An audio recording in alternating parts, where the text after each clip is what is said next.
بسم اللہ الرحمن الرحیم۔ السلام علیکم۔ حضرت علی علیہ السلام کے بہترین اقوال۔ اے فرزند آدم، جب گناہوں کے باوجود پروردگار کی نعمتیں تجھے مسلسل ملتی رہیں تو ہوشیار ہو جاؤ، کیونکہ یہ اللہ کی طرف سے اتمام حجت ہو رہی ہے، اور نافرمانی کے باوجود رحمت کا جاری رہنا در حقیقت ایک ڈھیل ہے جس کا انجام دردناک عذاب ہے، لہٰذا اس سے ڈرو۔ جب تمہاری زندگی جا رہی ہے اور موت تمہاری طرف آ رہی ہے تو تمہاری ملاقات بہت جلد موت سے ہو سکتی ہے۔ بہترین بے نیازی یہ ہے کہ انسان امید ہی نہ باندھے۔ عقل مند کی زبان اس کے دل کے پیچھے اور احمق کا دل اس کی زبان کے پیچھے ہوتا ہے، یعنی عقل مند پہلے سوچتا ہے پھر بولتا ہے، لیکن احمق پہلے بولتا ہے پھر سوچتا ہے۔ وہ گناہ جو تمہیں معلوم کر دے اللہ کے نزدیک اس نیکی سے بہتر ہے جو تمہیں مغرور بنا دے۔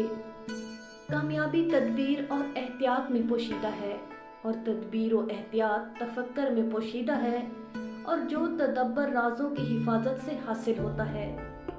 بھوکے شریف اور پیٹ بھرے کمینے کے شر سے بچو۔ سب سے زیادہ معاف کرنے کا حق اسے ہے جو سب سے زیادہ سزا دینے پر قادر ہو۔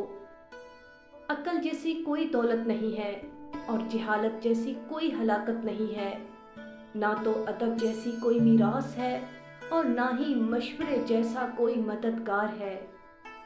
اہل دنیا ان سواروں کی مانند ہے جو سو رہے ہیں، اور ان کا سفر جاری ہے، جب موت آئے گی تب جاگ جائیں گے۔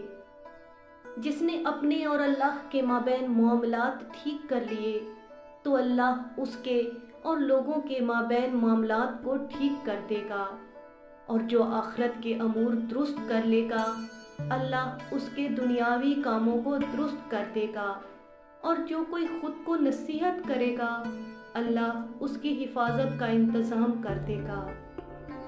دولت اور آسائشوں پر خوشی نہ مناؤ، تنگ دستی اور مصیبت پر غم نہ کھاؤ، کیونکہ سونا کندن بنانے کے لیے آگ میں ہی تپایا جاتا ہے، اسی طرح مومن کو بھی مصیبتوں سے آزمایا جاتا ہے۔ عمل ذخیرہ کرو اس دن کے لیے جس دن کے لیے ذخیرہ کرنا چاہیے، کیونکہ اس دن عمل کے چھپے ذخیرے ظاہر کر دیے جائیں گے۔ جان لو کہ تم جس امید میں زندگی گزار رہے ہو موت اس کے پیچھے ہے، بس جو کوئی امید کے دنوں میں موت آنے سے پہلے نیک عمل کرے گا اس کا عمل اسے فائدہ دے گا اور اس کی موت اسے نقصان نہیں پہنچائے گی۔